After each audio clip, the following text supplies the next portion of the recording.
सभी को नमस्कार। राजस्थान इतिहास की इस शॉर्ट मीडियम रेंज की क्लास में आप सभी का एक बार फिर स्वागत है। साथियों, पिछली कुछ कक्षा से लगातार अपन राजस्थान के इतिहास को समझने के लिए ताम्रपत्रों की चर्चा करते आ रहे हैं।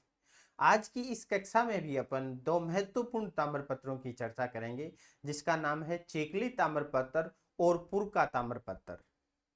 चीकली ताम्रपत्र क्या है साथियों? सॉरी, चीकली ताम्रपत्र। चीकली ताम्रपत्र 1483 ईस्वी का यह ताम्रपत्र है। इसमें किसानों से वसूल की जाने वाली विविध लाग बागों का पता चलता है, यानी किसान से कौन से टैक्स लिए जाते थे उनका पता चलता है। इसमें पटेल, सुथार एवं ब्राह्मणों द्वारा खेती किए जाने का भी वर्णन है। इसमें पटेल, सुथार एवं ब्राह्मणों द्वारा भी खेती किए जाने का वर्णन इसमें मिलता है। किससे? चीकली ताम्रपत्र से। इसके पश्चात आता है पुरका ताम्रपत्र। ये 1535 ईस्वी का ताम्रपत्र है। साथियों, यह ताम्रपत्र महाराणा श्री विक्रमादित्य के समय का है।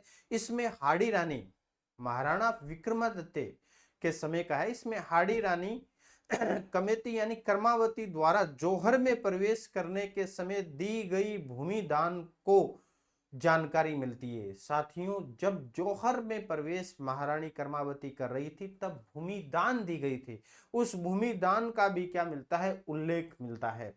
उल्लेख मिलता है। इस ताम्रपत्र में जौहर प्रथा पर भी प्रकाश पड़ता है। साथियों, चित्तौड़ के द्वितीय शाके के समय का ठीक समय निर्धारित होता है। किससे? ताम्रपत्र पर जो ये 1535 ईस्वी का जो ये ताम्रपत्र है, इससे पता चलता है कि चित्तौड़ में दूसरी बार शाका कब हुआ था। तब भूमि क्या दी गई थी?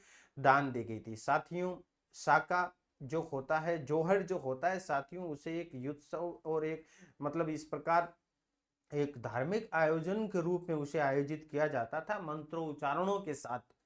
क्योंकि वो एक ऐसी प्रक्रिया थी जिसे जोश उत्साह के माध्यम से ही संचालित किया जाता था। तो उससे पहले उसमें भूमि दान वगैरह ऐसा भी किया जाता था।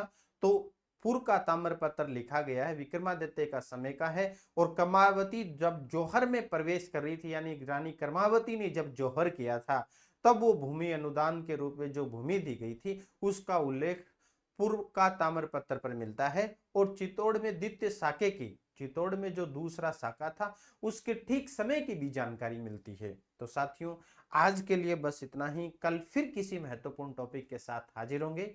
आज के लिए बस इतना ही। धन्यवाद।